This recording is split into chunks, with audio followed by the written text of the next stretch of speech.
Section number 12 subsection 3 चल रहा था हमारी लास्ट क्लास में।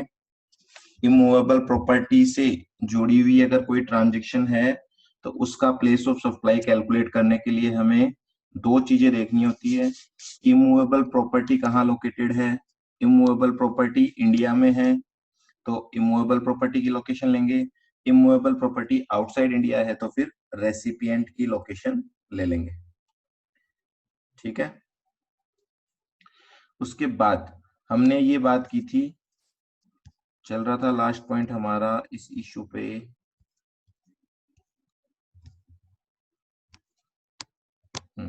वैल्यू किस तरीके से फाइंड आउट करनी है। जब एक से ज्यादा इमूवेबल प्रॉपर्टी की लोकेशन होती है तो वैल्यू फाइंड आउट करने के लिए तीन बेसिस है हमारे पास। अगर ऑलरेडी सेपरेटली अमाउंट डिस्कस्ड है कोई इशू नहीं है। कॉन्ट्रैक्ट में कोई बेसिस दे रखा है तो वो ले लेंगे, अदरवाइज हम रूल नंबर 4 लगाएंगे यहाँ। ठीक है। तो रूल नंबर 4 को हमें यहाँ पे देखना है। रूल 4 क्या बोल रहा है, वो आपको तीन बेसिस दे रहा है, मतलब फैक्टर फॉर प्रोपोर्शनेट कैलकुलेशन। मतलब आप प्रोपोर्शनेट कैलकुलेट कर पाओ, इसका एक फैक्टर आपको बताया जा रहा है। उस फैक्टर के अकॉर्डिंग आप यहाँ पे क्या करोगे, डिसाइड कर लोगे कि किस प्लेस ऑफ सप्लाई पे कितनी वैल्यू आपको अपोर्शन करनी है। तो पहला सिंपल सा बोला गया है, कोई होटल के अकोमोडेशन का केस हो तो नंबर ऑफ नाइट स्टे के अकॉर्डिंग आप क्या कर देना, उसको अपोर्शन कर देना। फॉर एग्जाम्पल, जैसे देखो नीचे एग्जाम्पल दे रखे हैं आपको। देखो एक होटल चेन है जिसने 30,000 रुपए आपसे चार्ज किए हैं दिल्ली और आगरा दोनों जगह। होटल चेन है तो आजकल पता है आपको, होटल चेन में एक ही होटल की हर सिटी में, अलग अलग सिटी में उसकी एस्टेब्लिशमेंट होती है। ठीक है। तो ऐसे केस में क्या किया गया है, 30,000 रुपए में आपने दोनों जगह के होटल बुक करवा लिए, उससे रूम बुक करवा लिए, दिल्ली और आगरा। दिल्ली 2 नाइट के लिए बुक किया है और आगरा 1 नाइट के लिए बुक किया है। तो 30,000 को किस रेशियो में अपोर्शन कर देंगे हम, 2:1। मतलब 20,000 रुपए मान लिए जाएंगे किसके लिए, दिल्ली के लिए, और 10,000 रुपए मान लिए जाएंगे किसके लिए, यूपी के लिए। क्लियर, आई बात समझ में। जब एक साथ होटल के रूम बुक करवाओगे ना आप अलग अलग जगह के, तो ये वाला बेसिस लगाना है। पर ध्यान रखना ये वाला बेसिस कब लगाना है, ऐसे नहीं डायरेक्ट उठा के लगा दो। ये बेसिस तब लगाना है जब आप ऑलरेडी डिसाइड नहीं कर रखे हो। अगर हमने ऑलरेडी वैल्यू अलग अलग ही डिसाइड कर रखी है तो फिर रूल नंबर 4 की जरूरत ही नहीं है। ठीक है। चलो जी, दूसरा बेसिस देखो। इसमें एक पॉइंट लिखा हुआ है, except where such property is a single property located in 2 और मोर कंटिन्यूअस स्टेट्स। इसका मतलब क्या होता है, मतलब ये केस यहाँ पे शामिल नहीं होगा, वो शामिल होगा किसमें, सेकंड वाले में।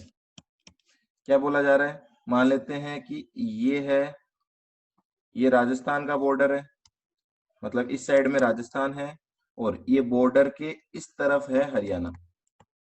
ठीक है, कुछ इस तरीके का सीन है।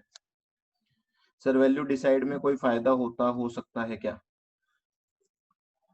वैल्यू डिसाइड करने में फायदा क्या होगा, टैक्स का तो पूरा अमाउंट ही जाना है ना। ठीक है, कोई बेनिफिट नहीं है एज सच। वैल्यू डिसाइड नहीं है तो उन्होंने प्रोपोर्शनेट बेसिस बता रखा है। देखो होटल जो बना हुआ है ना वो इस तरीके से बना हुआ है, समझना। दिस इज योर होटल, ये होटल है। अब इस होटल में अगर आप रूम बुक करवाओगे तो यहाँ पे क्या होगा, किस तरीके से अपोर्शन किया जाएगा बताओ। मतलब देखो लिखा हुआ क्या था, वर्ड्स देखना है यहाँ पे, where such property is a single property, एक ही होटल है, लोकेटेड इन 2 और मोर कंटिन्यूअस स्टेट्स, मतलब कंटिन्यूअस स्टेट्स और यूनियन टेरिटरी। मतलब एक ही प्रॉपर्टी एक से ज्यादा स्टेट में लोकेटेड है, ऐसा अगर अगर कभी केस होता है तो उस केस में हम क्या कर सकते हैं, यहाँ पे जो आंसर निकलेगा वो नंबर ऑफ नाइट स्टे के अकॉर्डिंग नहीं निकलेगा, वो एरिया के अकॉर्डिंग निकलेगा। अब मैं बोल रहा हूँ कि राजस्थान में जो एरिया वो 20% है और हरियाणा में जो इस होटल का एरिया वो 80% है। तो यहाँ पे दो प्लेस ऑफ सप्लाई निकलेगी। राजस्थान में जो वैल्यू निकलेगी वो होगी 20%। मान लेते हैं आपसे 10,000 रुपए चार्ज किए गए, तो 10,000 में से 2,000 प्लेस ऑफ सप्लाई राजस्थान के लिए मानी जाएगी और 8,000 की वैल्यू मानी जाएगी हरियाणा की।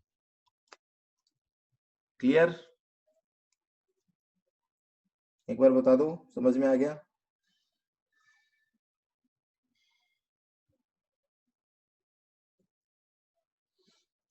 ठीक है। दूसरा, services by way of accommodation in any movable property for organising any marriage reception. तो देखो, जब होटल बुक करने की बात कर रहे हैं ना, तब तो नाइट स्टे ले लेना। जब कोई गार्डन वगैरह बुक कर रहे हो, बैंकेट हॉल बुक कर रहे हो, तो एरिया के अकॉर्डिंग आंसर निकालना है। ठीक है। और लास्ट इसके अलावा जो बच गए, जहां पे आपको आ रहा है एक हाउस बोट।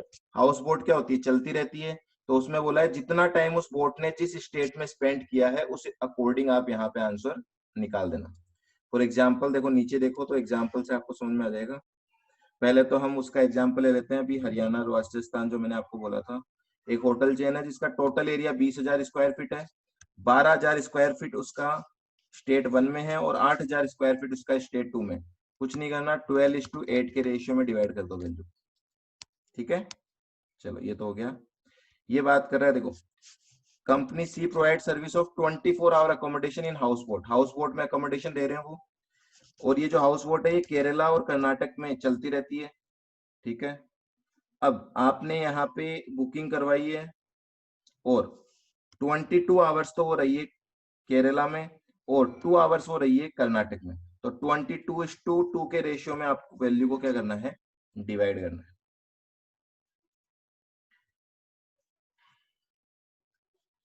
क्लियर?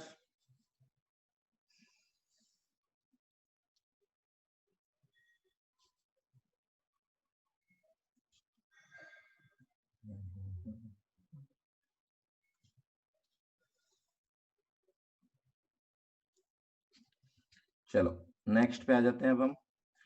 12, देखो कितने स्पेशल केस हो गए हमारे? 2 स्पेशल केस हमने पढ़ लिए, एक जनरल प्रोविजन हमने पढ़ लिया। स्पेशल प्रोविजन पहला कौन सा था?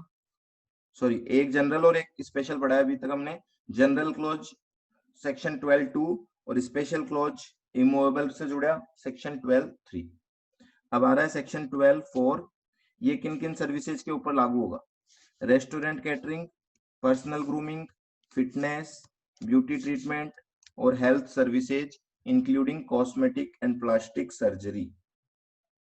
सर मिनट्स में भी हो सकता है क्या हाउस बोट? हाँ हो सकता है, कोई इशू नहीं है। वो जितना टाइम होगा, मिनट्स में होगा तो मिनट्स में भी ले लेंगे। ठीक है ना, पर इतना एग्जैक्टली कैलकुलेट करना आपको भी पता है पॉसिबल नहीं होगा। कोई जीएसटी ऑफिसर तो बैठा नहीं होगा वहां पे। तो लमसम लमसम अप्रोक्स कैलकुलेशन चलेगी। ठीक है। हाँ जी, अब देखो इन सर्विसेज की, ये सारी सर्विसेज हम बोल सकते हैं ये सारी परफॉर्मेंस बेस्ड सर्विसेज है। परफॉर्मेंस बेस्ड का मतलब क्या होता है?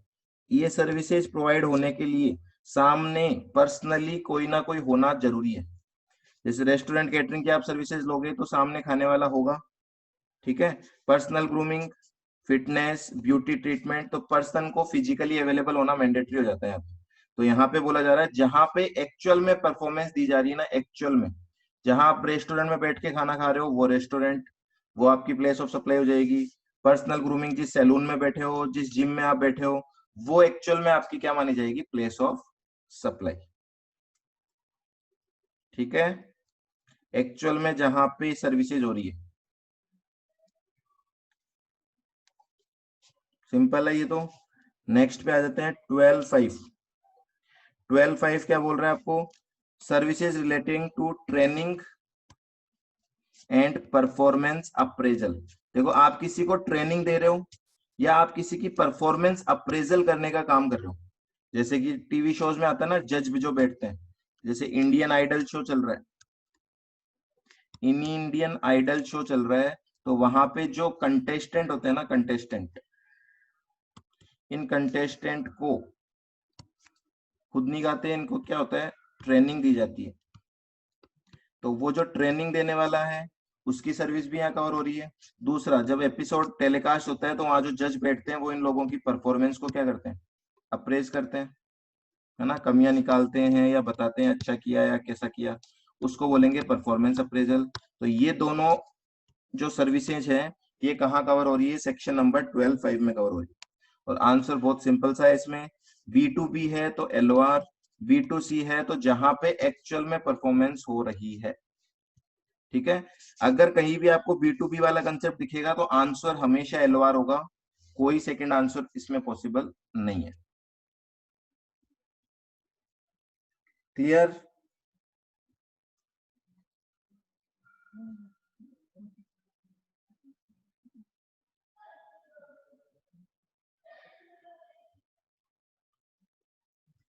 क्लियर है क्या? फटाफट बताते रहो, चलो आगे। नेक्स्ट आता है 12(6). ये सब सिंपल सिंपल है, इनको जब आप क्वेश्चंस पे अप्लाई करोगे तब थोड़ी सी और प्रैक्टिस बढ़ेगी। ठीक है, तो एक बार हम इसको कंसेप्ट को देख लेते हैं, फिर अप्लाई करेंगे ना। आगे आ रहा है services by way of admission to. ये इंपॉर्टेंट है, इसमें एग्जाम्पल दे दूं, चलो अभी एग्जाम्पल ले लो। जैसे मान लेते हैं ये कंपनी है एक इन्फोसिस, है ना। इन्फोसिस जो कंपनी है वो आपको पता है GST रजिस्टर्ड है, और ये इन्फोसिस कंपनी का जो हेड ऑफिस है, या मान लेते हैं जो ऑफिस है, वो बेंगलोर में। कौन से स्टेट में आता है? बेंगलोर, बेंगालुरु हो गया ना वैसे इसका नाम अभी, बेंगालुरु। कर्नाटक में आता है ना, कर्नाटक, कर्नाटका। ठीक है जी। So this is the company. अब ये क्या कंपनी करती है?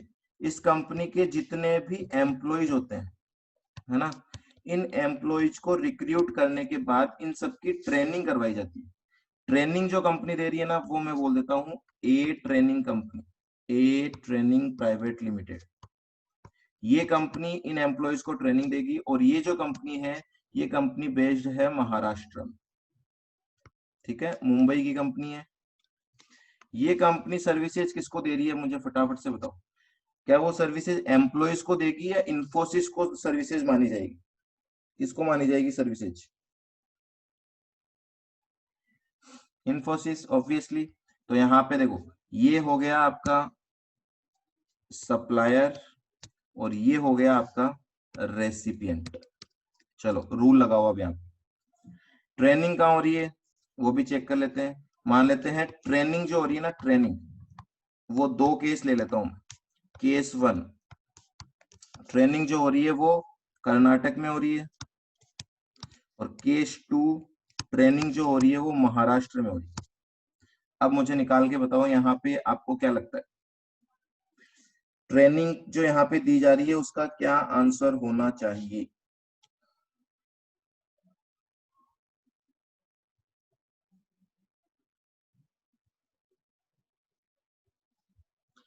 केस 1 में प्लेस ऑफ सप्लाई कर्नाटक होगी, केस 2 में दिल्ली होगी। Answer is wrong. क्या लिखा हुआ था? B2B ट्रांजेक्शन में हमेशा LOR होगा। तो ये B2B ट्रांजेक्शन नहीं है क्या? देखो, इन्फोसिस इज रजिस्टर्ड पर्सन, तो कोई फर्क नहीं पड़ता सर्विस कहाँ दी जा रही है, ट्रेनिंग कहाँ हो रही है, कोई फर्क नहीं पड़ता। दोनों ही केस में प्लेस ऑफ सप्लाई क्या होगा? इसमें भी कर्नाटक होगा, इसमें भी कर्नाटक होगा। लोकेशन ऑफ सप्लायर बताओ मुझे। लोकेशन ऑफ सप्लायर तो महाराष्ट्र है ना दोनों ही केस में। तो दोनों ही केस में जो टैक्स लगेगा वो कौन सा लगेगा? IGST लगेगा दोनों ही केस। आगे बात समझ में? ये हो गई आपकी इंटर स्टेट सप्लाई। यश, आ गया समझ में?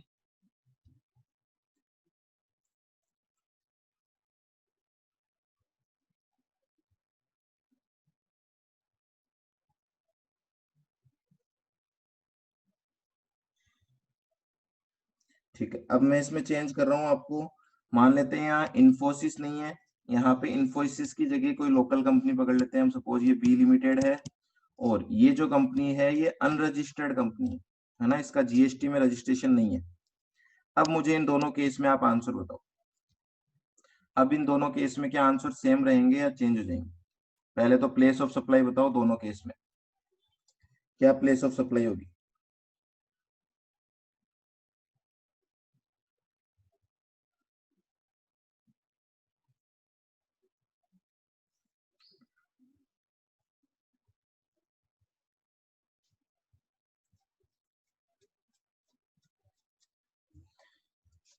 प्लेस ऑफ सप्लाई फर्स्ट में तो होगी कर्नाटक, ठीक है, और सेकंड में होगी Maharashtra. Very good. Location of supplier Maharashtra होगा ही, तो टैक्स यहाँ पे तो आईजीएसटी लग जाएगा, और इस केस में जो टैक्स लगेगा वो लगेगा सीजीएसटी प्लस एसजीएसटी। आ रहा है समझ में? सीजीएसटी प्लस कौन सा एसजीएसटी लगेगा? महाराष्ट्र एसजीएसटी लगेगा, यहाँ ध्यान रखना। सो फर्स्ट वाली ट्रांजेक्शन इंटर स्टेट कहलाएगी, दूसरी वाली इंटर स्टेट कहलाएगी।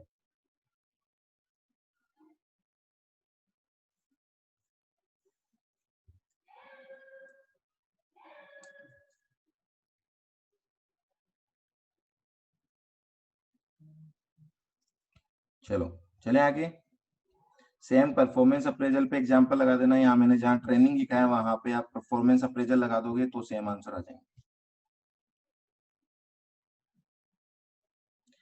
चलो अब मैं बात कर रहा हूँ, कोई भी इवेंट हो रहा है ना, कोई भी इवेंट है, भले ही वो एंटरटेनमेंट का है, एजुकेशन, साइंटिफिक, स्पोर्ट्स का, कल्चर, आर्टिस्टिक, तो कुछ नहीं ध्यान रखना आपको, तो ध्यान रखना कोई भी इवेंट हो रहा है, सिंगिंग का हो रहा है या क्रिकेट मैच हो रहा है, फुटबॉल मैच हो रहा है, या फिर कोई अम्यूजमेंट पार्क है, जैसे एसएल वर्ल्ड में रहेंगे हम, घर नहीं नहीं नहीं जाएंगे हम, ठीक है, एसएल वर्ल्ड वगैरह की कोई बात है, उसमें जो एडमिशन टिकट लगती है, मतलब जो एंट्री टिकट लगती है ना, अभी इस प्रोग्राम की बात नहीं कर रहे हम उस प्रोग्राम की जो टिकट है ना उसकी बात कर रहे हैं। तो उसकी टिकट आपको पता है, प्रोग्राम मान लेते हैं मुंबई में हो रहा है, और उसकी टिकट तो ऑल ओवर इंडिया सेल होगी, तो उसकी जब टिकट सेल होगी तो उस टिकट का क्या प्लेस ऑफ सप्लाई होगा?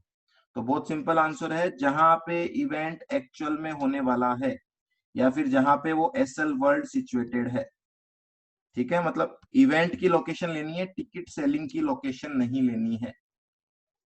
फॉर एग्जाम्पल कि मुंबई की एक कंपनी है, ठीक है, मुंबई की कंपनी है जो कि टिकट सेल कर रही है, और इवेंट का होने वाला है, इवेंट होने वाला है जी दिल्ली में, दिल्ली में इवेंट होने वाला है, टिकट सेल हो रही है मुंबई में।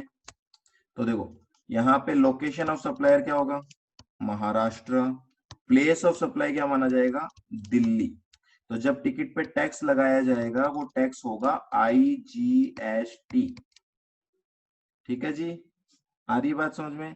और नेचर ऑफ सप्लाई क्या हो जाएगा? Inter state. This is your answer.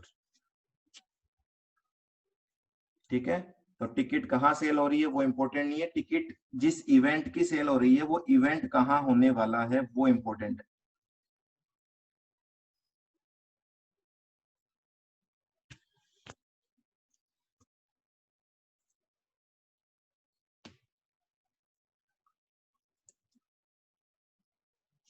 Next, तो ये तो हो गई इवेंट की एंट्री टिकट। अगला जो आ रहा है ना वो बात कर रहा है उसी इवेंट को जो ऑर्गेनाइज कर रहा है ना, उस ऑर्गेनाइजर की जो सर्विसेज है उनका क्या आंसर होगा? उनका आंसर सेम होगा क्या? नहीं, उनका आंसर सेम नहीं होगा, उनका आंसर डिपेंड करेगा किस पे? देखो अगर बी टू बी है, देखो इसकी थोड़ी लाइनिंग आगे पीछे हो गई है, अगर बी टू बी ट्रांजेक्शन है तो हमेशा आंसर एलओआर होगा, अगर बी टू सी ट्रांजेक्शन है तो इवेंट अगर इंडिया में है तो इवेंट की लोकेशन, इवेंट इंडिया के बाहर है तो एलओआर। मतलब ये वाला आंसर तो वही है जो आपने इमूवेबल प्रॉपर्टी में पढ़ रखा है। ठीक है, और यहाँ पे लेकिन बी टू बी और बी टू सी वाला कंसेप्ट आपको लगाना है।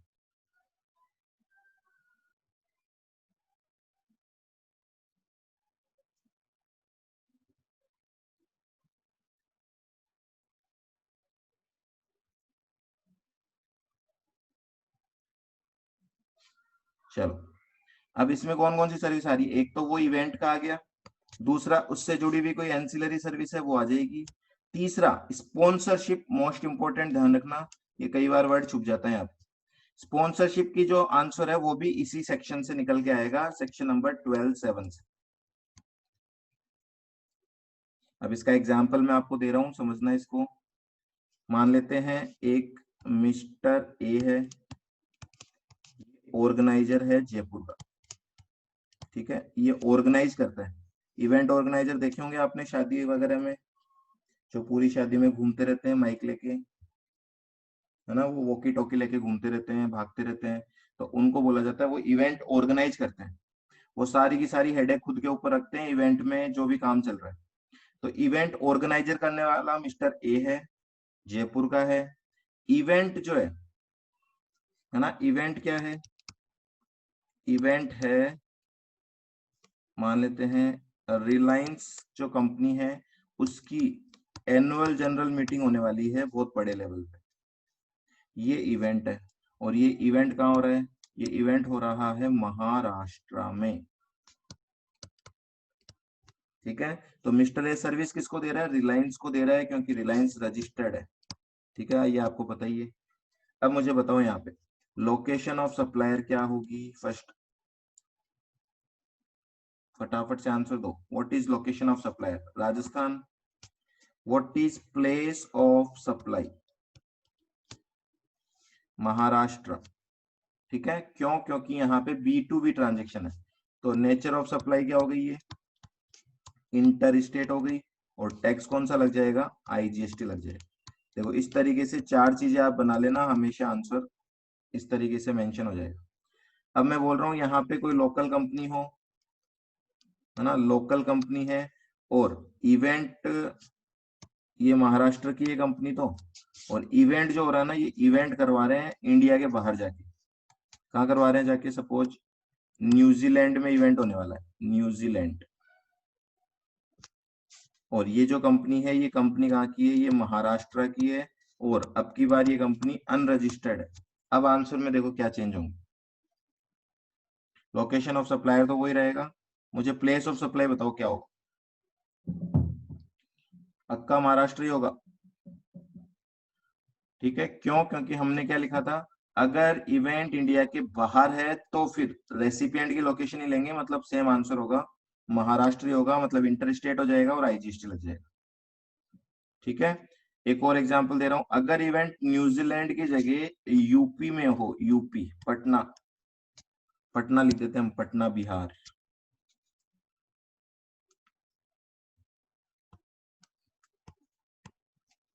हाँ जी, मान लेते हैं इवेंट जो हो रहा है वो यूपी में हो रहा है। क्या हो गया? स्पेन की यूपी। अब की बार क्या होगा? अब की बार यूपी हो जाएगा place of supply, transaction inter state ही रहेगी, IGST रहेगा। पर IGST आप जानते हो कि IGST के दो टुकड़े होते हैं, तो अब की बार एक टुकड़ा राजस्थान को जाएगा, सॉरी एक टुकड़ा तो यूपी को जाएगा और दूसरा टुकड़ा सेंट्रल गवर्नमेंट को जाएगा। क्लियर?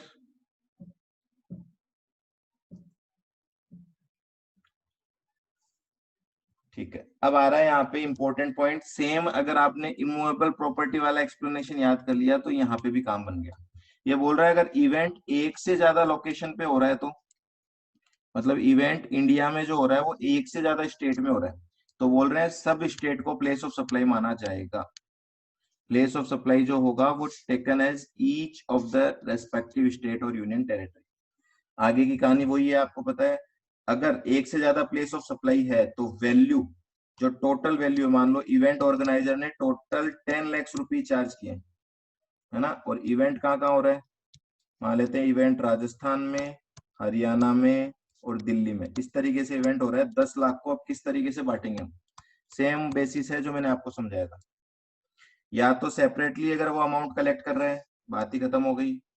अगर, ये तो फर्स्ट पॉइंट हो गया, अगर सेपरेट अमाउंट कलेक्ट किया जा रहा है तो यहाँ से निकाल देंगे। दूसरा बोला जा रहा है कॉन्ट्रैक्ट में अगर डिटरमाइन कर रखा है तो यहाँ से निकाल देंगे। अदरवाइज रूल नंबर 5 लगा देंगे यहाँ पे, रूल नंबर 5। ठीक है, तो रूल नंबर 5 एक रेजिडुअल प्रोविजन है जब आप ऑलरेडी वैल्यू डिसाइड नहीं करोगे तो। और रूल नंबर 5 खुद क्या बोल रहा है वो देखो, वो खुद बोल रहा है कि जनरली एक्सेप्टेड अकाउंटिंग प्रिंसिपल्स को लगा दो। Generally accepted accounting principles, gap, gap को यूज करो और यहाँ पे आंसर निकालो। सेपरेटली नॉन और कॉन्ट्रैक्ट में क्या फर्क होता है? कॉन्ट्रैक्ट तो एक एग्रीमेंट है जैसे, ठीक है, एक एग्रीमेंट एंटर हुआ है, उसके अंदर कोई बेसिस लिखा हुआ है तो वो बेसिस ले लेंगे हम। और वो नहीं लिखा हुआ कुछ, मान लो मैं इनवॉइस बनाते टाइम ही वैल्यू अलग अलग कर लेता हूँ मेरे हिसाब से, मैं मतलब जब उससे चार्ज कर रहा हूँ तो मैं बता देता हूँ आपको कि 10 लाख रुपए ले रहे हैं, पर इसमें से 5 लाख राजस्थान के होंगे, इसमें से 3 लाख हरियाणा के होंगे, इस तरीके से। ठीक है, वैल्यू डिटरमाइंड है तो वो ले लो, कॉन्ट्रैक्ट में बेसिस दे रखा है तो वो ले लो, अदरवाइज आप आ जाना रूल 5 पे। और रूल 5 बोल रहा है जनरली एक्सेप्टेड अकाउंटिंग प्रिंसिपल्स। और वो क्या होते हैं, वो है कोई रीजनेबल बेसिस। तो देखो रीजनेबल बेसिस क्या है यहाँ पे, आपको बोला जा रहा है एक इवेंट होगा जो S1 और S2 दो जगह होगा, है ना, दो स्टेट में इवेंट हो रहा है। और कितने इवेंट होंगे, 3 इवेंट होंगे टोटल। दो इवेंट तो होंगे, अच्छा टोटल 5 इवेंट है। 3 इवेंट तो स्टेट 1 में हो रहे हैं, 2 इवेंट स्टेट 2 में हो रहे हैं, तो 3:2 के रेशियो में बांट दो, बात खत्म। ठीक है, तो ये आंसर तो बहुत सिंपल सिंपल से हैं अगर आप कैलकुलेट करोगे तो। क्लियर है यहां तक, आगे चलें।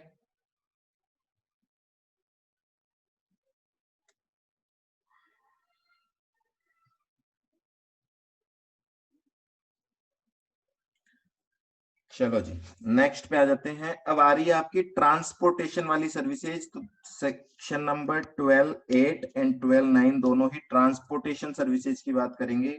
ट्रांसपोर्टेशन में गुड्स की ट्रांसपोर्टेशन और पैसेंजर की ट्रांसपोर्टेशन।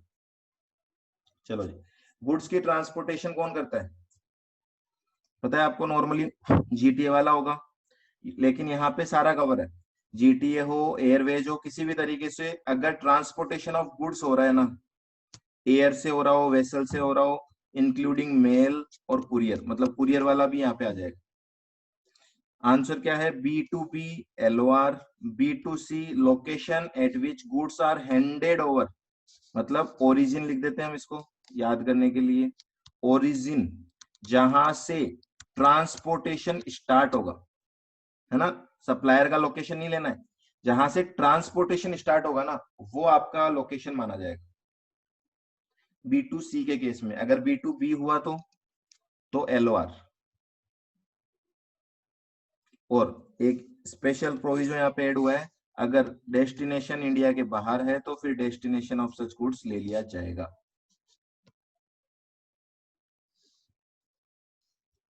बोलो जी, क्लियर है क्या।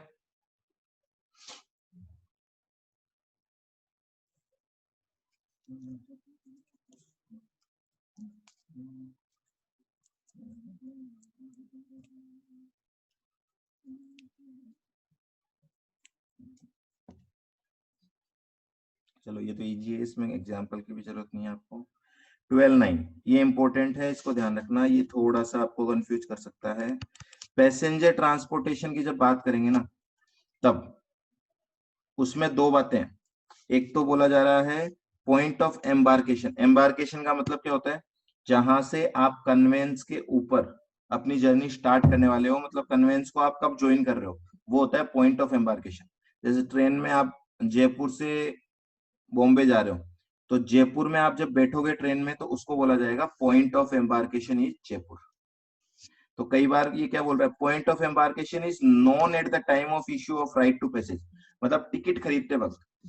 Eight the time of issue of right to passage का मतलब बहुत सिंपल सी लैंग्वेज में आप बोलो, टिकट परचेज करते वक्त, है ना, आप जब टिकट परचेज करोगे उस वक्त पॉइंट ऑफ एम्बार्केशन नोन है या point of embarkation not known है। सबसे पहले तो ये डिसाइड कर लो, इसी के बेसिस पे आगे का आंसर डिपेंड करेगा। ठीक है, देखो क्या आंसर है, एक चार्ट बनाओ, इसके लिए जरूरी है बनाना। हम बोल रहे हैं पॉइंट ऑफ एम्बार्केशन कब, eight the time of purchase of ticket, या आप सेल भी बोल सकते हो।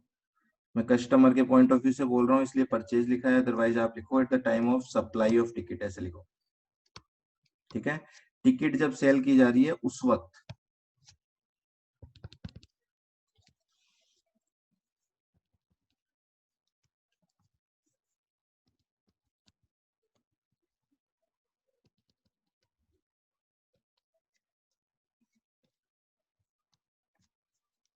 इसमें 2 पॉइंट बना देते हैं हम। पहला, point of embarkation non, point of embarkation not non. मतलब टिकट मान लो आप खरीद रहे हो और टिकट में आप बोल रहे हो कि मेरे को जयपुर से बॉम्बे जाना है, तो बहुत सिंपल है, पॉइंट ऑफ एम्बार्केशन पता है। आप मान लेते हैं कोई पास खरीद रहे हो, है ना, आप गवर्नमेंट के या फिर ट्रेन का पास ले रहे हो और पास में ये पता ही नहीं, आप कहीं से भी बैठ के कहीं भी जा सकते हो, तो ऐसे केस में पॉइंट ऑफ एम्बार्केशन पता नहीं है। जैसे मेट्रो में होता है, ठीक है, तो जो दिल्ली मेट्रो जानते हैं उसमें पास बनता है ना दिल्ली। वो मेट्रो कहाँ से कहाँ तक चलती है? नोएडा से गुड़गांव तक चलती है क्या मेट्रो? किसी को मालूम हो? नोएडा से गुड़गांव तक चलती है तो उसमें कितने स्टेट कवर हो गए मुझे बताओ, कितने स्टेट कवर होते हैं नोएडा से गुड़गांव में? दो होते हैं, नहीं तीन होते हैं। तीन हो गए ना, नोएडा मतलब यूपी, और दिल्ली हो ही गया बीच में, और गुड़गांव मतलब हरियाणा। तो उस केस में बात कर रहे हैं, सेकंड वाला जो केस होगा ना वो उसकी बात कर रहे हैं। नॉन, नॉर्मली सब नॉन ही होते हैं, हम जब भी टिकट लेंगे वो नॉन ही होगा। चाहे फ्लाइट की टिकट लेंगे हम, चाहे ट्रेन की टिकट लेंगे, बस की लेंगे, सब पता ही होता है हमें कि कहाँ से एम्बार्केशन होने वाला है। इसमें दो केस बना लेना, B2B ट्रांजेक्शन है तो क्या होगा, B2C ट्रांजेक्शन है तो क्या होगा। देखो, एक चीज मैं आपको ऑलरेडी बता चुका हूँ, B2B ट्रांजेक्शन में कभी कोई लोचा नहीं है, उसका आंसर हमेशा एक ही होगा। ठीक है, B2B ट्रांजेक्शन जब भी होगी तो उसका आंसर हमेशा एक ही होगा। क्या आंसर होगा B2B ट्रांजेक्शन का?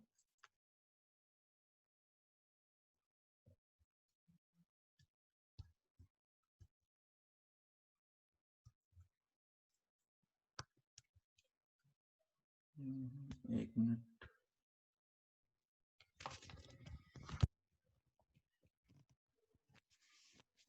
B2B का आंसर होगा location of recipient, and B2C का आंसर बहुत सिंपल है, पॉइंट ऑफ एम्बार्केशन, क्योंकि वो पता है हमें, है ना। और अगर पॉइंट ऑफ एम्बार्केशन नहीं पता तो आंसर होगा, जो आंसर आपको जनरल क्लोज का याद है वही आंसर यहाँ लगा देना। क्या याद, क्या आंसर होता है जनरल क्लोज का? ठीक है, मतलब जनरल क्लोज को रेफर नहीं किया गया है यहाँ पे, पर वो आंसर एज इट इज यहाँ पे लिखा गया है। क्या आंसर था वहां पे? अगर B2B हो तो LOR, अगर B2C हो तो इसके दो केस बना लो। दो केस क्या? Address on record, address on record है या नहीं है। अगर एड्रेस ऑन रिकॉर्ड है तो location of recipient, otherwise location of supplier. लो जी, ये चार्ट कॉपी करो फटाफट से।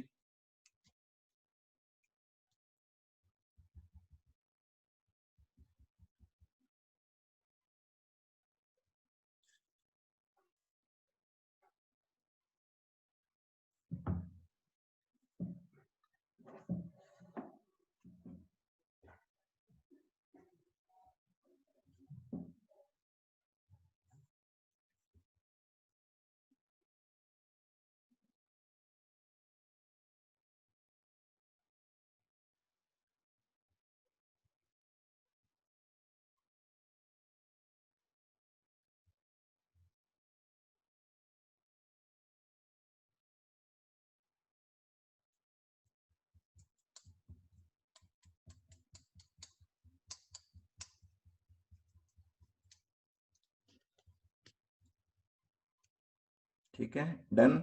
अब देखो, इसमें एक मोस्ट इंपॉर्टेंट पॉइंट आता है कि पॉइंट ऑफ एम्बार्केशन जो है वो नॉर्मली तो एक ही होगा, है ना। अगर मैंने, मान लेते हैं फ्लाइट की बात करते हैं हम, अगर फ्लाइट मैंने बुक करवाई है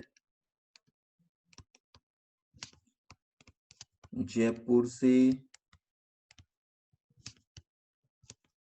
मुंबई की, अगर मैंने फ्लाइट बुक करवाई है तो इसमें तो एक ही पॉइंट ऑफ एम्बार्केशन है, कोई प्रॉब्लम नहीं है। मान लेते हैं ये B2C ट्रांजेक्शन है, ठीक है। टिकट सेल करने वाला जयपुर का है तो लोकेशन ऑफ सप्लायर क्या हो जाएगी? राजस्थान। प्लेस ऑफ सप्लाई क्या हो जाएगी? राजस्थान। पॉइंट ऑफ एम्बार्केशन में B2C केस की बात कर रहा हूँ, ध्यान रखना। तो इस केस में जो टैक्स, जो इसको नेचर ऑफ सप्लाई क्या बोला जाएगा?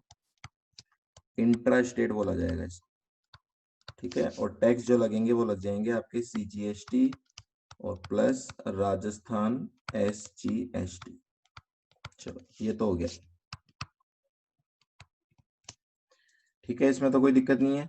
अब बात जो आ रही है वो समझना, अगर फ्लाइट जो है ना उसमें दो लोकेशन नहीं है, तीन लोकेशन शामिल है। फ्लाइट कुछ इस तरीके से जा रही है, जयपुर से दिल्ली और दिल्ली से मुंबई। अब यहाँ पे बात आ रही है कि पॉइंट ऑफ एम्बार्केशन एक ही होगा क्या?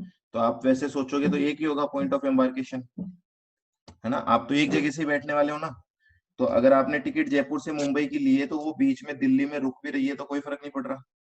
पर इसको समझाया गया है कंटिन्यूअस जर्नी के पॉइंट से। ठीक है, एक वर्ड यूज किया गया है, कंटिन्यूअस जर्नी है या नहीं है ये डिसाइड करना है। तो ये चीज यहाँ पे नोट करना, मैं बोल रहा हूँ कंटिन्यूअस जर्नी चेक करनी है आपको, है ना। कंटिन्यूअस जर्नी है, यस और नो। अगर कंटिन्यूअस जर्नी है तो सिंगल पॉइंट ऑफ एम्बार्केशन माना जाएगा, सिंगल पॉइंट ऑफ एम्बार्केशन माना जाएगा। कौन सा होगा वो? इस एग्जाम्पल की बात करूं तो कौन सा होगा वो? जयपुर होगा ना, स्टार्टिंग कहां से किया आपने। अगर यहाँ पे कंटिन्यूअस जर्नी नहीं है, ये क्या होता है कंटिन्यूअस जर्नी वो देखेंगे अभी हम। अगर मैं बोलूं इस एग्जाम्पल में अगर ये वाली जो जर्नी है वो कंटिन्यूअस जर्नी की डेफिनेशन में नहीं आएगा, तो यहाँ पे टू पॉइंट ऑफ एम्बार्केशन होंगे, दो पॉइंट ऑफ एम्बार्केशन होंगे। कौन कौन से होंगे वो दो? एक जयपुर होगा और दूसरा दिल्ली होगा। ठीक है, दो पॉइंट ऑफ एम्बार्केशन मतलब दो प्लेस ऑफ सप्लाई, ये भी प्लेस ऑफ सप्लाई है, ये भी प्लेस ऑफ सप्लाई है। आई बात समझ में? गॉट द पॉइंट और नॉट? तो मतलब सारा खेल डिपेंड कर रहा है, अगर आपकी जो जर्नी है उसमें मोर देन वन लोकेशन, है ना, एक लोकेशन तो ये स्टार्ट हो ही रही है आपकी, इससे ज्यादा डेस्टिनेशन, एक से ज्यादा लोकेशन है, तो वहां पे वो भी करेंगे बात। ठीक है, पहले तो आप ये बताओ, ये समझ में आया ना, अगर एक से ज्यादा लेग होंगे तो कंटिन्यूअस जर्नी का रूल अप्लाई करना पड़ेगा। कंटिन्यूअस जर्नी पे डिपेंड करता है आपका सारा मामला। तो सबसे पहले तो ये जानो अब आप कंटिन्यूअस जर्नी होता क्या है। ठीक है, तो एक और डायग्राम बनाओ यहाँ पे, what is continuous journey. Continuous journey, देखो इसको हम लिखेंगे इस तरीके से, दो केस बना देना। एक तो आपने सिंगल टिकट खरीदी है, सिंगल टिकट खरीदी है अगर आपने, कहां से कहां की सिंगल टिकट है? जयपुर से लेके मुंबई की, तो ये कंटिन्यूअस जर्नी में आएगा। और मोर देन वन टिकट खरीदी है तो more than one ticket, more than one ticket खरीदी है आपने, भले ही वो किससे खरीदी है, more than one ticket same supplier से या फिर किसी एजेंट से। एजेंट क्या होता है? एजेंट क्या होगा, एक टिकट इंडिगो की दे रहे हैं, मान लेते हैं कि जयपुर से दिल्ली तो आप इंडिगो फ्लाइट में जा रहे हो, और उसके आगे दिल्ली से मुंबई आप फ्लाइट में जा रहे हो स्पाइस जेट, ऐसा हो सकता है। तो एक एजेंट से आपने दो टिकट ले ली, या फिर एक ही सप्लायर से दो टिकट लिए, मतलब इंडिगो की दो टिकट लिए आपने, एक जयपुर से दिल्ली, एक दिल्ली से मुंबई।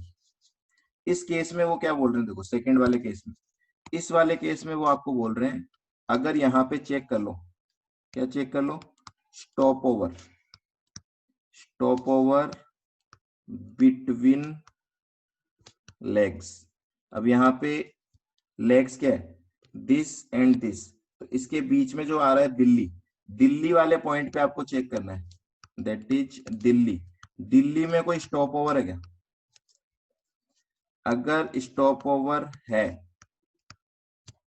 और स्टॉप ओवर नहीं है, स्टॉप ओवर है तो ये कंटिन्यूअस जर्नी नहीं मानी जाएगी, और स्टॉप ओवर नहीं है तो इसको हम बोलेंगे कंटिन्यूअस जर्नी। और सिंगल टिकट होगी तो इसको हम बोलेंगे continuous journey. Copy this chart.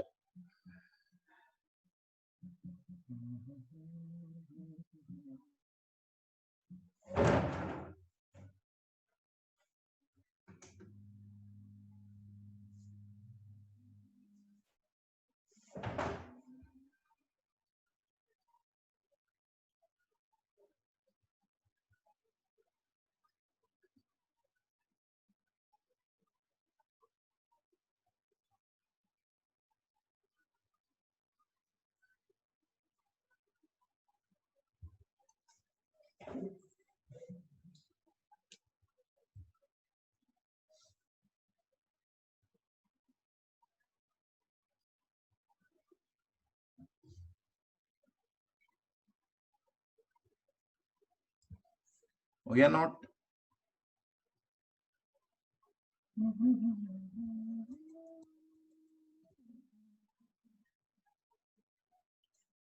अब आपने पूछा था वैल्यू कैसे लेंगे। देखो वैल्यू आपको यहाँ पे क्या दिख रहा है, एक से ज्यादा टिकट इश्यू हुई है ना, मतलब हर टिकट पे वैल्यू तो होगी, वो वैल्यू ऑटोमेटिकली वैल्यू कंसिडर हो जाएगी। तो यहाँ पे आपको अपोर्शन करने की जरूरत पड़ी नहीं थी। अपोर्शन करने की जरूरत पड़ती तो हम चेक करते कि वैल्यू कैसे लेनी है। जब एक से ज्यादा टिकट इश्यू हो रही है मतलब हर टिकट में वैल्यू अपने आप ही आ रही होगी। बिना स्टॉप ओवर के 2 टिकट बना दी, हो गया ना ये वाला केस। बिना स्टॉप ओवर के 2 टिकट बना दी, ये वाला केस है, तो इसको कंटिन्यूस जर्नी माना जाएगा। यही तो है ना। देखो स्टॉप ओवर नहीं है और 2 टिकट है, मतलब वो कंटिन्यूस जर्नी काउंट होगी।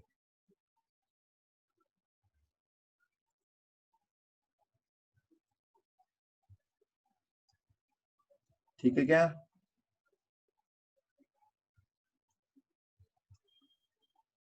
चलो अब एक पॉइंट और आ रहा है यहाँ पे, ये स्टॉप ओवर का मतलब क्या है वो भी लिखो। स्टॉप ओवर का मतलब क्या? स्टॉप ओवर के 2 मतलब है। पहला डिसएम्बार्क,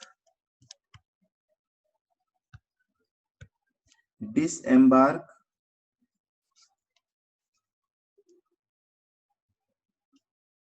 to transfer to another conveyance. मतलब हमने क्या कर दिया, वो फ्लाइट छोड़ के दूसरी फ्लाइट रिज्यूम कर ली। तो दिल्ली में हो क्या रहा है, दिल्ली में हो रहा है जिस फ्लाइट में बैठ के जयपुर से दिल्ली आए थे, वो फ्लाइट तो छोड़ दी, और अब यहां से दूसरी फ्लाइट में बैठ के आगे जाया जा रहा है। समझ रहे हो बात को? इसको स्टॉप ओवर माना जाएगा। अगर आप फ्लाइट चेंज कर रहे हो तो this will be considered as stop over.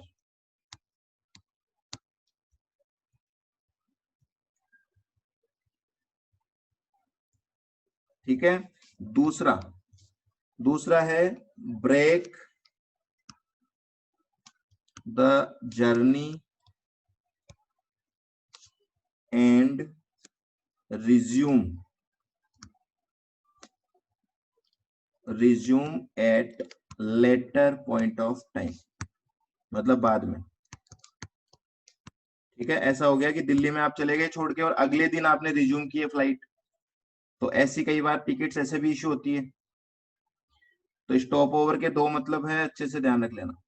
Stop over होगा तो डिपेंड करेगा, स्टॉप ओवर है तो वो कंटिन्यूस जर्नी नहीं है, स्टॉप ओवर नहीं है तो वो कंटिन्यूस जर्नी है।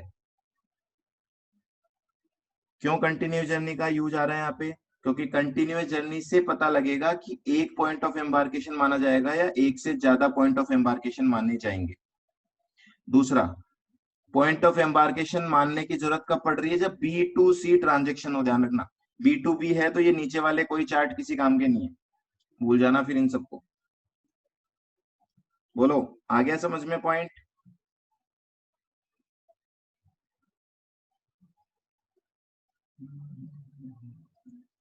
तो मोस्ट इंपोर्टेंट बात है, आपको डिसाइड करना आना चाहिए कि कंटिन्यूस जर्नी है या नहीं। और कंटिन्यूस जर्नी से क्या पता लगेगा, ये 2 कंक्लूजन। कंटिन्यूस जर्नी है तो single point of embarkation, continuous journey नहीं है तो 2 पॉइंट ऑफ एम्बार्केशन। ये 2 मैंने इसलिए लिखा है क्योंकि यहाँ पे 2 ही है।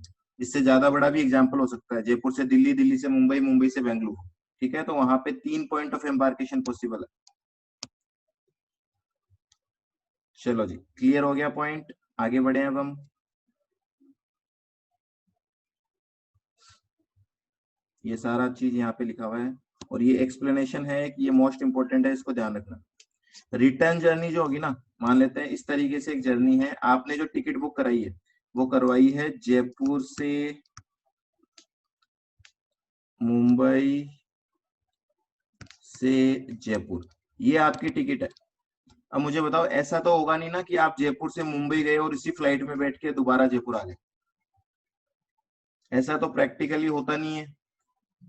तो इसको बोला जाता है ऑनवर्ड जर्नी और इसको बोला जाता है रिटर्न जर्नी, है ना। भले ही इनकी सिंगल टिकट ही क्यों ना हो, इनको हमेशा क्या माना जाएगा, इनको हमेशा 2 सेपरेट जर्नी मानी जाएगी। तो इसका पॉइंट ऑफ एम्बार्केशन जयपुर होगा और इसका पॉइंट ऑफ एम्बार्केशन मुंबई होगा। आधी बात समझ में? तो ये ध्यान रखना, return journey shall be treated as separate journey even if right to passage for onward journey and return journey is issued at the same time. भले ही एक ही टाइम पे टिकट खरीदी होगी आपने, उन दोनों को तो सेपरेट मानना ही पड़ेगा। लो जी, दिस पॉइंट इज क्लियर। 12-9। अब किसी को दिक्कत है एक बार फटाफट से बोल दो, कोई डाउट हो तो इस पॉइंट में। नो डाउट तो फिर आगे चले हम।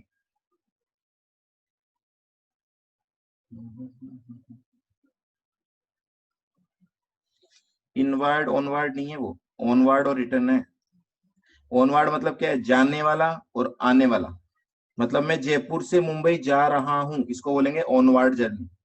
और मैं मुंबई से जयपुर वापस आ रहा हूं, इसको बोलेंगे रिटर्न जर्नी। तो जब जाते वक्त, अब टिकट कैसे भी ली होगी आपने, ये वाली एक जर्नी मानी जाएगी और ये वाली दूसरी जर्नी मानी जाएगी। ठीक है, तो दोनों पे अलग अलग पॉइंट ऑफ एम्बार्केशन निकाला। ऐसे मत बोलना कि एक ही जर्नी, कंटिन्यूअस जर्नी है, कंटिन्यूअस हो ही नहीं सकती जर्नी कभी। तो उन्होंने एक्सप्लेनेशन लिख के बोला है, बाकी आप प्रैक्टिकली भी सोचोगे तो ये कंटिन्यूअस जर्नी की डेफिनेशन में नहीं आएगा। तभी आएगा जब एक सिंगल टिकट मान लो दी हुई क्वेश्चन में। फिर भी सिंगल टिकट के केस में भी यहाँ पे 2 पॉइंट ऑफ एम्बार्केशन माने जाएंगे। ठीक है, और फिर आ रहा है point service on board conveyance, मतलब छैया छैया। ये सॉन्ग देखा हुआ है ना आपका, ट्रेन के ऊपर।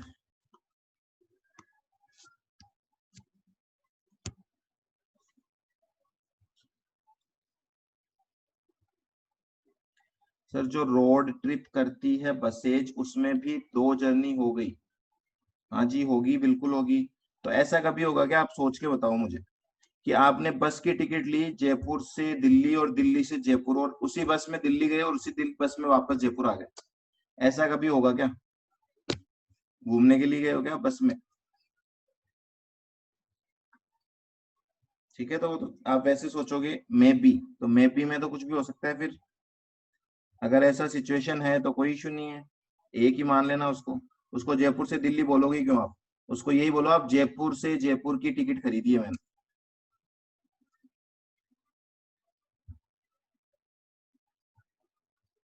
ठीक है, चलो अब बात कर रहे हैं हम जो कन्वेंस पे सर्विसेज होगी। देखो कन्वेंस पे जब गुड्स सेल हो रहे थे, उसका आंसर कौन बताएगा मुझे?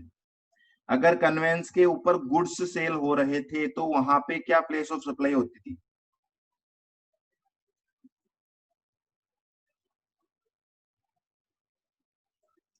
Loading of goods. अब सर्विसेज में तो हम बोल नहीं सकते ना लोडिंग ऑफ सर्विसेज की, सर्विसेज कहाँ से बैठी है, पॉसिबल नहीं है। तो सिंपल सा लिखा हुआ है first scheduled point of departure. जहां से वो कन्वेंस स्टार्ट हुआ है ना, वो आपकी प्लेस ऑफ सप्लाई मान ली जाएगी, भले ही सर्विस किसी भी पॉइंट ऑफ टाइम पे दी जा रही हो। सर्विस का पॉइंट ऑफ टाइम डिपेंड नहीं करेगा, डिपेंड करेगा कन्वेंस कहाँ से स्टार्ट हुआ है। हो सकता है कन्वेंस राजस्थान से स्टार्ट हुआ था, सर्विसेज जो है वो महाराष्ट्र जाने के बाद दी जा रही हो, कोई फर्क नहीं पड़ेगा, प्लेस ऑफ सप्लाई राजस्थान ही माना जाएगा। ठीक है, फॉर एग्जाम्पल जैसे मान लेते हैं खाना मिल रहा है, फूड, पहले तो मुझे बताओ फूड देना सर्विस होगा या गुड्स होगा? फूड फूड फूड क्या माना जाएगा, सप्लाई ऑफ सर्विस या सप्लाई ऑफ गुड्स? सर्विस है, सबको पता है ये। तो ट्रेन में आपको पता है फूड सर्व होता है ना? ट्रेन में फूड सर्व किया जाता है, तो उस फूड का जो प्लेस ऑफ सप्लाई होगा वो क्या माना जाएगा? आप जब खाना खा रहे हो वो नहीं देखा जाएगा कि आप कौन सी स्टेट में खाना खा रहे हो, लोडिंग नहीं देखा जाएगा, गलत आंसर। ट्रेन कहाँ से स्टार्ट हो रही है वो देखा जाएगा। लोडिंग तो फिर आपने गुड्स के हिसाब से आंसर दे दिया। मैं बोल रहा हूँ फूड जो होता है वो सर्विस में आता है ना, और सर्विस में आता है तो आपका आंसर होगा first scheduled point of departure. तो ट्रेन अगर राजस्थान से स्टार्ट हो रही है तो प्लेस ऑफ सप्लाई राजस्थान माना जाएगा। ठीक है, तो ये तो सिंपल है, इसमें कुछ ज्यादा टेक्निकल चीज नहीं। सर जो पास बनते हैं बस के वो कहाँ आएगा? वो था ना अभी, ये रहा पॉइंट ऑफ एम्बार्केशन में 2 पॉइंट लिखी थी ना हमने। ये रहा जो पास बनते हैं उसके लिए ये वाला आएगा कि point of embarkation not known, तो यहाँ पे ये जनरल वाला प्रोविजन लगा दें।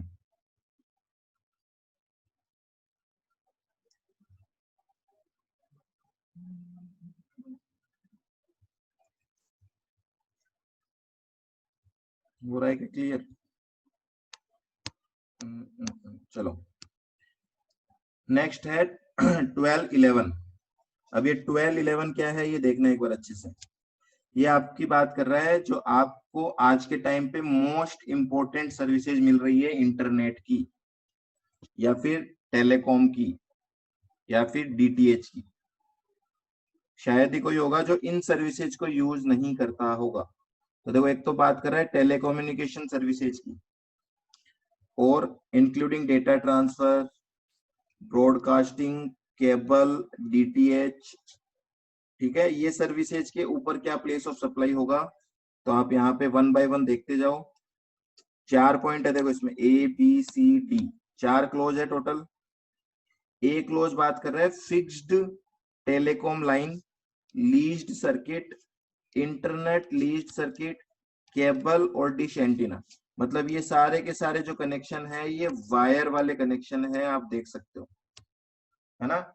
जो कनेक्शन आपके घर तक पहुंच रहा है थ्रू वायर, तो वायर के यूज से जो कनेक्शन आपके यहाँ पूछ रहा है पहुंच रहा है, इसका मतलब उसका कहीं ना कहीं टेलीकॉम की लाइन होगी या सर्किट होगा या एंटीना होगा, वो इंस्टॉल किया हुआ होगा। उसी लोकेशन को आप क्या मान लोगे, प्लेस ऑफ सप्लाई मान लिया जाएगा। ठीक है, ये थोड़े से ऊपर नीचे अगर हो रहे हैं तो इनको आप थोड़ा सा अलाइन कर लेना। आ गया पहला आंसर समझ में? तो मान लेता हूं मैं आपको एक कोई भी एक एग्जांपल लेते हैं, जैसे आपके यहाँ केबल आ रहा है ना, तो केबल के लिए एक एंटीना इंस्टॉल किया हुआ होगा। वो एंटीना जहां पे इंस्टॉल किया हुआ है वो आपकी प्लेस ऑफ सप्लाई मानी जाएगी।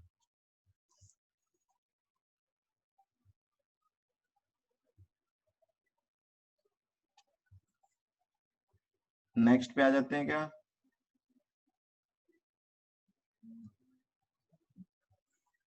अब देखो मोबाइल जो कनेक्शन है ना उसमें दो तरह के कनेक्शन आते हैं आपके पास। तो mobile telecom connection and internet service on post paid basis, तो ये तो बात कर रहे हैं पोस्ट पेड की। और नेक्स्ट जो सी क्लोज होगा वो बात करेगा प्रीपेड की। तो ये किस किस की बात कर रहा है, मोबाइल टेलीकॉम कनेक्शन जियो की और उस जियो के इंटरनेट की, है ना, जियो मोबाइल एंड जियो इंटरनेट जो कि पोस्ट पेड बेसिस पे हैं। इनका क्या आंसर करना है, तो बोल रहा है पोस्ट पेड है तो आपका जो बिलिंग एड्रेस है ना कंपनी के पास, उस बिलिंग एड्रेस को प्लेस ऑफ सप्लाई माना जाएगा। तो क्या मैं यहाँ पे अज्यूम कर सकता हूँ कि LOR है? ठीक है, अज्यूम ही करना, वैसे LOR लिख मत देना क्योंकि LOR में और बिलिंग एड्रेस में अंतर हो सकता है। पर आप अज्यूम कर लो कि LOR ही है, मतलब रेसिपिएंट की लोकेशन ही तो पकड़ रहे हैं ना कुल मिला के। अब रेसिपिएंट की जो लोकेशन कंपनी के पास है वो उसने ले ली। मान लेते हैं आपका एड्रेस है ही नहीं, ऐसी कोई एक्सेप्शनल सिचुएशन है कि कंपनी के पास आपका एड्रेस है ही नहीं, तो ऐसे केस में फिर place of supply location of supplier माननी मजबूरी हो जाएगी। ध्यान रखना, वो मानना कतई नहीं चाहते हैं इसको, पर ये मजबूरी है, तो मजबूरी इसमें ये प्रोविजन बनाना पड़ेगा। चलो प्रीपेड की बात करें, प्रीपेड में कौन कौन सी बात कर रहे हैं, एक जियो कनेक्शन, फिर उसका इंटरनेट और एक डीटीएच। ठीक है, ये प्रीपेड बेसिस पे है। अब प्रीपेड बेसिस पे तो आपको पता है प्रीपेड में तो बहुत जगह से रिचार्ज करवाते हो आप। तो बोल रहे हैं सेलिंग एजेंट अगर कंपनी ने अपॉइंट कर रखा है सिम कार्ड या रिचार्ज कूपन का, तो उस एजेंट की जो लोकेशन होगी ना वो लोकेशन प्लेस ऑफ सप्लाई मानी जाएगी। ठीक है, दूसरा supply by any person to the final subscriber, मतलब डायरेक्ट कंपनी आपको सेल आउट कर रही है, तो जहां पे आप पेमेंट कर रहे हो कंपनी को, location where such payment is received और कूपन इज सोल्ड।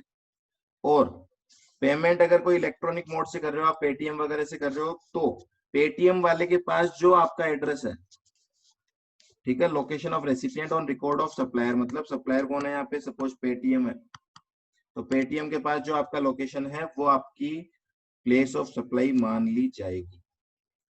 बोलो आगे समझ में? सिंपल सी बात है, ये कुछ भी नहीं है, आप सोचोगे तो आपको अपने आप ही माइंड में आएगा कि ये एक ही तो आंसर बनता है यहाँ पे।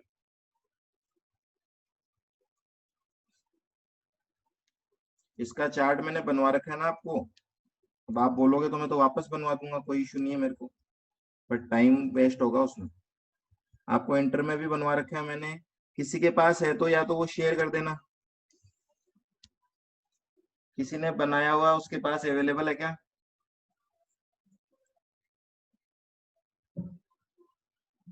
साक्षी के पास है तो आप शेयर कर देना एक बार, ठीक है, फिर जरूरत होगी तो बना लेंगे, क्योंकि एज इट इज यही पॉइंट्स लिखने हैं उसमें, और कुछ एक्स्ट्रा लिखना नहीं है। और लास्ट क्या बोल रहा है? लास्ट बोल रहा है कोई अदर केस हो, मतलब हमें भी नहीं पता, इसके अलावा अगर कोई केस बन जाता है तो वहां पे एड्रेस है तो LOR ले लेना, एड्रेस नहीं है तो LOS ले लेना। ये देखो ये क्या हो रहा है, ये वर्टिकल फॉर्म में लिखा हुआ है। चार्ट जब बनाओगे तो इसको हम इस तरीके से लिख देंगे, ये बात कर देगा फिक्स टेलीकॉम लाइन की, ये बात करेगा मोबाइल कनेक्शन की, उसमें पोस्ट पेड आ जाएगा, उसमें प्रीपेड आ जाएगा, और अदर्स। इस तरीके से चार्ट बनवाया था, एक बार आपको ट्राई करना है इसे बना के। ये 4 केस हो गए ना, बस इसके अंदर पॉइंट बना दिए थे मैंने। इंटर लेवल पे वो जरूरी होता है, वहां पे क्लैरिटी नहीं आती उसके बिना। अब फाइनल में तो आपसे एक्सपेक्ट करेंगे ना ऐसा कुछ करोगे आप। चलो जी, एक्सप्लेनेशन देखना है यहाँ पे एक बार। वो बोल रहे हैं जो सर्किट की लोकेशन की बात की हमने, अगर मान लेते हैं सर्किट में अपसेंट था, क्या बात है, अपसेंट है तो कॉपी कर लो किसी से। सर्किट अगर एक से ज्यादा स्टेट में इंस्टॉल्ड है तो ये बात बार बार में आ रही है, सेम इमूवेबल प्रॉपर्टी वाला या इवेंट वाला आंसर चिपका देना। सर्किट एक से ज्यादा लोकेशन पे इंस्टॉल्ड था तो हर स्टेट को माना जाएगा, है ना। वैल्यू कैसे होगी वही आपको पता है, सारी चीजें सेपरेटली पता है तो ठीक है, कॉन्ट्रैक्ट में लिखा है तो ठीक है, अदरवाइज रूल नंबर 6 लगा देना।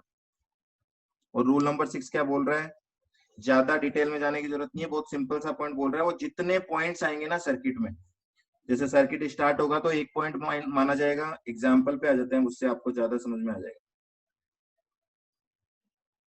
देखो, a company T installs a leased circuit between Delhi and Mumbai office of a company C। तो देखो एक कंपनी सी ने लीज लाइन लगवाई है और उसने सर्किट जो लगाए हैं वो दिल्ली से लेके मुंबई के बीच में लगाए हैं, ठीक है। The starting point of this circuit is in Delhi, तो एक पॉइंट माना जाएगा दिल्ली को। And point of the circuit is in Mumbai, ये दूसरा पॉइंट माना जाएगा। Hence one point of this circuit is in Delhi and another in Maharashtra. The place of supply of this service is in Delhi and Maharashtra. The service shall be deemed to have been provided in the ratio of 1:1। ये इसने वैसे union territory लिखा है दिल्ली, पर ध्यान रखना दिल्ली में UT GST नहीं लगता है, एचजीएसटी लगता है, ठीक है। आगे की समझ में, सर्किट के जो पॉइंट्स होते हैं ना वो पॉइंट्स काउंट करने हैं आपको, बहुत सिंपल लैंग्वेज में। दूसरा देखो अब की बार क्या बोल रहा है, अब की बार पॉइंट एक, अब की बार इसमें तो 2 ही पॉइंट थे ना, एक स्टार्टिंग और एक एंड। नेक्स्ट एग्जाम्पल में पॉइंट्स ज्यादा होंगे तो क्या करेंगे, उस बेसिस पे रेशियो निकाल देंगे हम। कंपनी टी इंस्टॉल्स अ lease circuit between Chennai, Bengaluru, Mysore office. 3 office है आपकी बार आपके। Starting point of circuit is in Chennai, Chennai में एक पॉइंट हो गया। And point is in Mysore, and point Mysore में है, और बेंगलुरु को भी कनेक्ट कर रहा है, तो यहाँ पे टोटल कितने पॉइंट होंगे, 3। अब 3 पॉइंट में क्या बोल रहे हैं देखो, Chennai, 1 point of circuit is in Tamil Nadu and 2 points are in Karnataka. तो मैसूर और बेंगलुरु कर्नाटक में आएंगे, चेन्नई जो होगा वो तमिलनाडु में आएगा, तो रेशियो हो जाएगा 1:2 का। तो एग्जाम्पल से देखोगे ना तो बहुत सिंपल सा कंसेप्ट है, जितने पॉइंट दिख रहे होंगे क्वेश्चन में उतने पॉइंट लगा देना और उसके बेसिस पे रेशियो बना देना। और देख लो एक एग्जाम्पल, कंपनी टी इंस्टॉल ई सर्किट बिटवीन कलकत्ता, पटना, गुवाहाटी, ठीक है। 3 पॉइंट हो गए इसमें, कलकत्ता, पटना, गुवाहाटी, और सब में अलग अलग है यहाँ पे, तो यहाँ पे रेशियो हो जाएगा 1:1:1।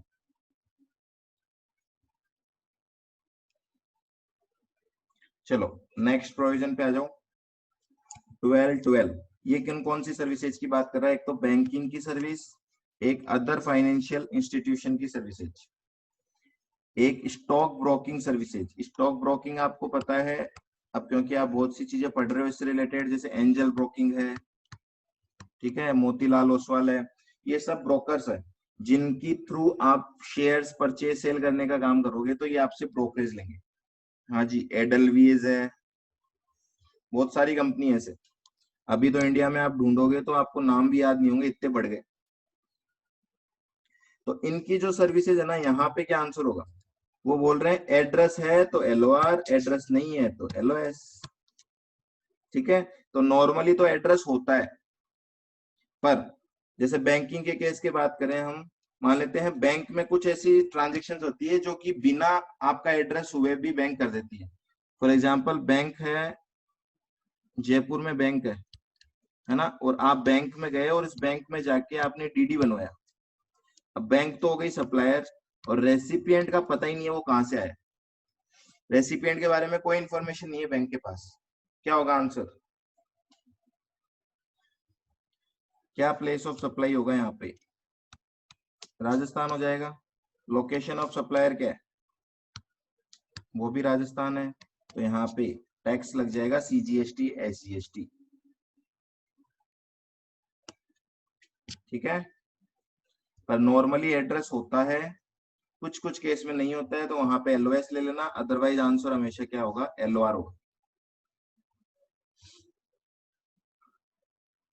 तो ये बैंकिंग की सर्विस थी, स्टॉक ब्रोकर की सर्विसेज थी। अब बात कर रहे हैं इंश्योरेंस की सर्विसेज। इंश्योरेंस की सर्विसेज में क्या है? अगर बी टू बी तो एलओआर, बी टू सी होगा तो जो एड्रेस है आप सप्लायर के पास, तो मैंने अभी भी आपको बोला था एलओआर में और एड्रेस ऑन रिकॉर्ड में फर्क हो सकता है ना। ठीक है, पर बेस्ड तो उसी पे, ये कंसेप्ट भी बेस्ड तो एलओआर पे ही है ना, कि लोकेशन ऑफ रेसिपिएंट जो है वो पकड़ लो, पर जो एड्रेस हमारे पास अवेलेबल है उसको हम एलओआर मान लेंगे।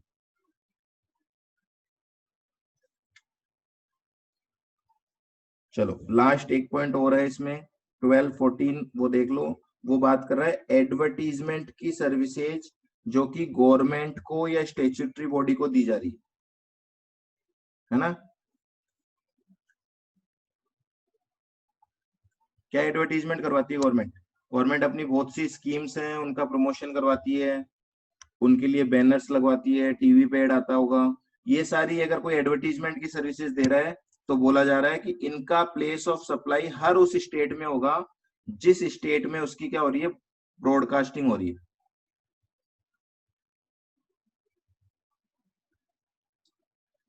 क्या लिखा हुआ है? Each such state or and the value of such supply specific to each state or UT shall be in proportion to the amount attributable to services provided by way of dissemination in the respective state or UTs as that may be determined in terms of the contract or agreement entered into in this regard, or in the absence of such contract rule number 3 लगा देंगे। ठीक है, और rule 3 क्या बोल रहा है? Rule 3 बोल रहा है सब में अपोर्शन कर दो इक्वली।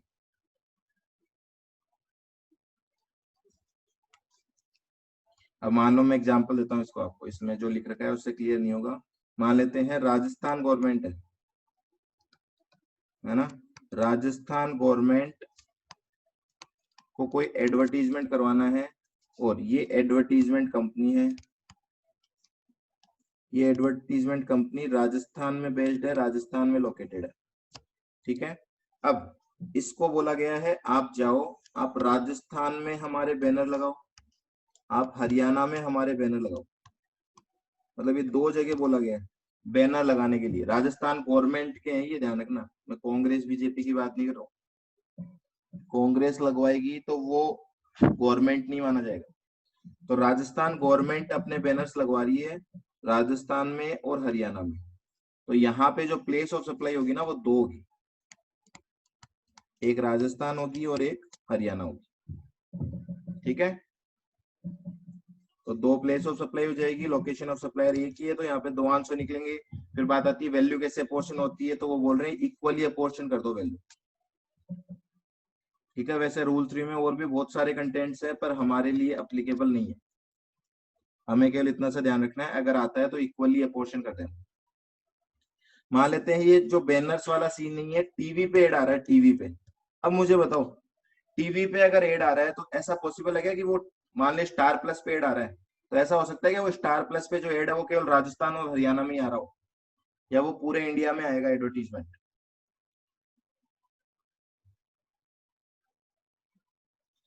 ठीक है, पूरे में आएगा ना, तो बोला है कि जितनी वैल्यू है ना उसको हर स्टेट में और हर यूनियन टेरिटरी, जितने इंडिया के स्टेट हैं और जितनी यूनियन टेरिटरी है, इन सब में इक्वली अपोर्शन कर दो, मतलब इतने प्लेस ऑफ सप्लाई माने जाएंगे आप। लो जी, सेक्शन 12 इसके साथ कंप्लीट होता है। एक बार बता दो मुझे, कोई प्रॉब्लम है या क्लियर है यहाँ तक?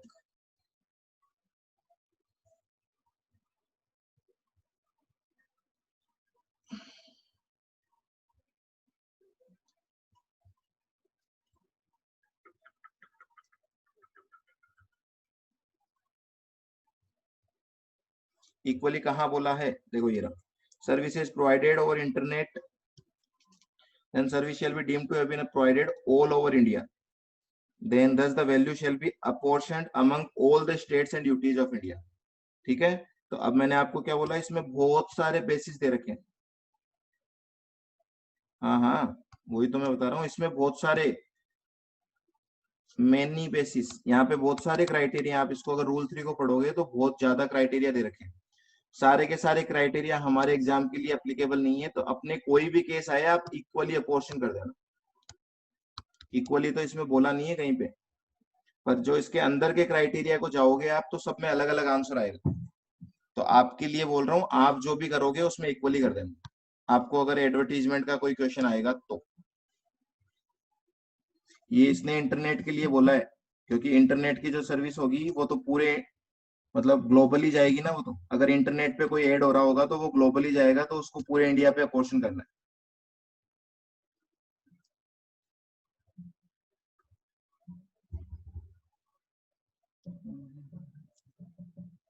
और कोई डाउट है तो बोलो, आज इसमें यहीं तक करेंगे हम, उसके बाद कल इसके कुछ क्वेश्चंस भी ट्राई करेंगे और सेक्शन 13 भी करेंगे। 13 में टाइम नहीं लगेगा, वहां पे प्रोविजन सीधे सीधे हैं। सर इवेंट वाले केस में अगर इवेंट इंडिया और आउटसाइड इंडिया दोनों जगह हो रहा हो तो क्या करना है आपको? इंडिया की जो लोकेशंस है ना, इंडिया की जो लोकेशंस है उनको लेना है आपको, आउटसाइड इंडिया वाली लोकेशन को नहीं लेना। देखो इवेंट की लोकेशन में क्या था आपका आंसर, अगर इवेंट इंडिया के अंदर हो रहा है तो लोकेशन, इवेंट की लोकेशन ले लेना, और इंडिया के बाहर हो रहा है तो एलओआर लेना होता है हमें। जैसे एग्जांपल देता हूं मैं आपको, मान लेते हैं इवेंट जो है वो दो जगह हो रहे हैं, एक इवेंट हो रहा है लंदन में और एक इवेंट हो रहा है आपका राजस्थान में।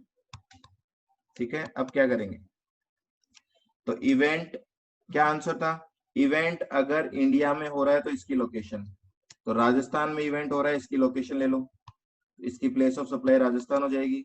लंदन में अगर इवेंट हो रहा है तो एलओआर ले लो, बस यही करना है इसमें। ठीक है,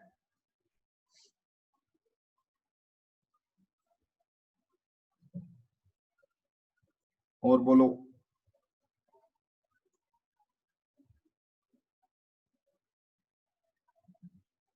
एक चीज और ध्यान रख लेना इसमें, सेक्शन 12 और 13, इसमें एक याद करने का थोड़ा सा पॉइंट है। सेक्शन 12 जब आप पढ़ रहे हो तो इसमें कई बार B2B और B2C का कंसेप्ट आपको देखने को मिल रहा है। जब रूल 13 पढ़ोगे, सेक्शन 13 पढ़ोगे, तो यहाँ पे कभी भी इस तरह का कोई पॉइंट नहीं है। तो कई बार एग्जाम में अगर आधा अधूरा याद आ रहा हो B2B B2C, तो आप ध्यान रख लेना वो सेक्शन 12 का याद आ रहा होगा। सेक्शन 13 में कभी भी ऐसी बात नहीं होगी, इसमें स्ट्रेट फॉरवर्ड आंसर होंगे। कोई भी ट्रांजेक्शन है, कोई भी सर्विस है, उसका आंसर एक ही होगा, वो इस पे डिपेंड नहीं करेगा कि वो B2B है या B2C है। ठीक है, तो ये थोड़ा सा हिंट है जो कि आपको बाई चांस कभी कंफ्यूजन हो जाए 12-13 में तो आपको याद हो जाए।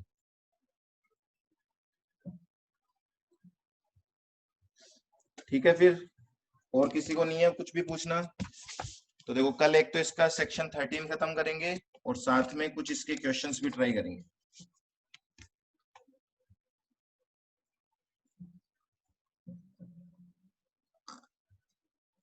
चलो जी, so tata for the time being, और नेक्स्ट क्लास में मिलते हैं।